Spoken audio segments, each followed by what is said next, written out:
సమాజంలో పేదరిక నిర్మూలన కోసం ఏం చేయాలనే దానిపైనే నిరంతరం ఆలోచిస్తున్నట్లు సీఎం చంద్రబాబు చెప్పారు. మంగళగిరిలోని పెనమాకులో ఓ పేద కుటుంబానికి సీఎం స్వయంగా పెన్షన్ అందజేశారు.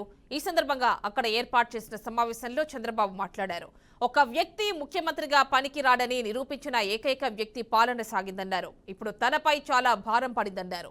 మొదటి వరకు పరదాలు కట్టి నడిచేవారని, దాస్తే దాగనిది మురికి కాల్వలకు పరదాలు కట్టి పర్యటించడం ఏమిటని అన్నారు.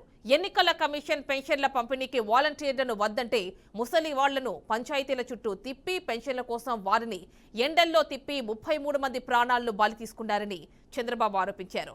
పెన్షన్ల పంపిణీ విషయంలో వారు చేసిన మోసం ఏంటో ప్రజలు గుర్తించాలన్నారు. మాట్లాడితే అబద్దాలు చెప్పారు.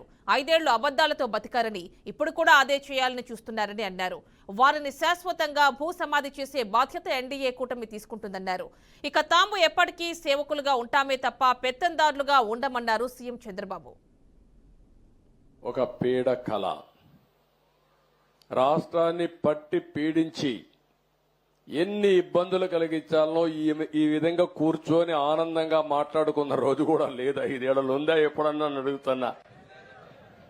నిద్ర లేస్తే టెన్షన్, ఎప్పుడు ఎవడొస్తాడో మన ఇంటికి తెలియదు. మొన్నటి వరకు మా పోలీసులు గోడ దూకి వచ్చేవాళ్ళు, ఇప్పుడు గోడ దూకే పని ఉండదు. ఇంకెక్కడ అరెస్టుల కోసం ఎందుకు వచ్చారో తెలియదు. పోనీ మీ ఇళ్లకు వస్తే వస్తారు, అది కూడా తప్పే, రాకూడదు. గౌరవంగా బ్రతకాల మనందరం.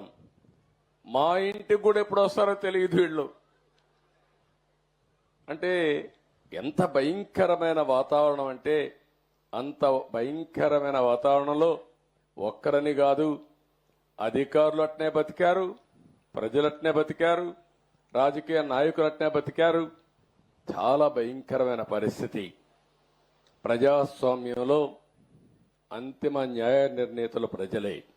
బయట వాళ్ళు వచ్చి పెట్టుబడి పెట్టాలంటే భయపడే పరిస్థితికి వచ్చేసారు. మళ్లీ ఈ దుర్మార్గుడు వస్తే ఏమవుతుందని భయపడిపోయే పరిస్థితికి వచ్చారు. అంటే ఇవన్నీ కూడా ఒక రాష్ట్రం యొక్క బ్రాండ్ కూడా దెబ్బతినింది. ఎంతో మంది ముఖ్యమంత్రులు చూశాను నేను. చాలా మంది వచ్చారు, చాలా మంది ఓడిపోయారు, చాలా మంది వెళ్లారు. కానీ ఒక వ్యక్తి ముఖ్యమంత్రిగా పనికి రాడు, అలాంటి వ్యక్తి వచ్చాడని 5 ఏళ్లు నిరూపించిన ఏకైక వ్యక్తి మొన్నటి వరకు నాడు పేరు కూడా నేను చెప్పకూడదు, కానీ అలాంటి వ్యక్తి తను. అంటే ఇప్పుడు నేను నిరూపించాలి ఎలాంటి వ్యక్తులు ముఖ్యమంత్రిగా ఉండాలో, దానికి ఆదర్శంగా నేను నిరూపించాల్సిన బాధ్యత నా పైన ఉంది. ఇప్పుడు మొన్నటి వరకు మీరు చూస్తే పరదాలు కట్టేసేవాళ్ళు, ఎక్కడ పోయినా పరదాలు. ఎక్కడన్నా ఒక మురికి కాలువ ఉంటే మురికి కాలువ కూడా పరదా కట్టేసేవాడు కనపడకుండా. దాస్తే దాగుతుందా, మురికి వాసన రాకుండా ఉంటుందా అని అడుగుతున్నా మిమ్మల్ని.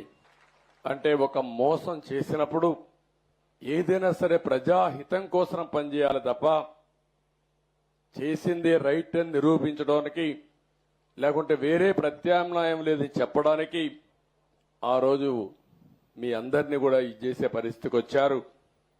దగా, మోసం, మాట్లాడితే అబద్దాలు. నిన్న కూడా మీరు చూస్తూ ఉంటారు. అనునిత్యం 5 ఏళ్లు అబద్దాలతో బతికారు, ఇప్పుడు కూడా అబద్దాలతో బతకాలనుకుంటున్నారు. నా దగ్గర అది వీళ్ళ కాదు. వాస్తవాల్ని ప్రజలకు చెప్పి మీలాంటి అబద్దాల కూరల్ని శాశ్వతంగా రాజకీయాలు లేకుండా భూసమాధి చేసే బాధ్యత తెలుగుదేశం పార్టీ, ఎన్డీఏ తీసుకుంటామని చెప్పి నేను మీకు తెలియజేస్తున్నా. నా చరిత్రలో ఎన్నో ఎన్నికలు చూశాను, కానీ 11 సీట్లతో గెలిచింది వైఎస్ఆర్ కాంగ్రెస్ పార్టీ. చూస్తే ఇది ఒక చరిత్ర. ఎప్పుడు కూడా ఇన్ని తక్కువ సీట్లు ఎవరికీ రాలేదు. అంటే ప్రజల నిర్ణయం అది.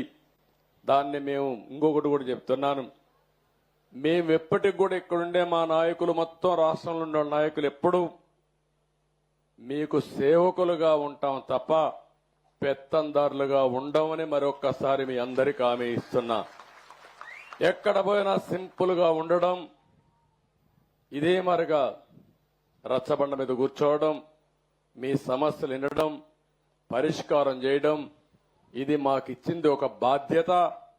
అంతేగాని ఇది ఒక అధికారం కాదు. ఆ విషయం కూడా మీ అందరికీ గుర్తు చేస్తున్నాను.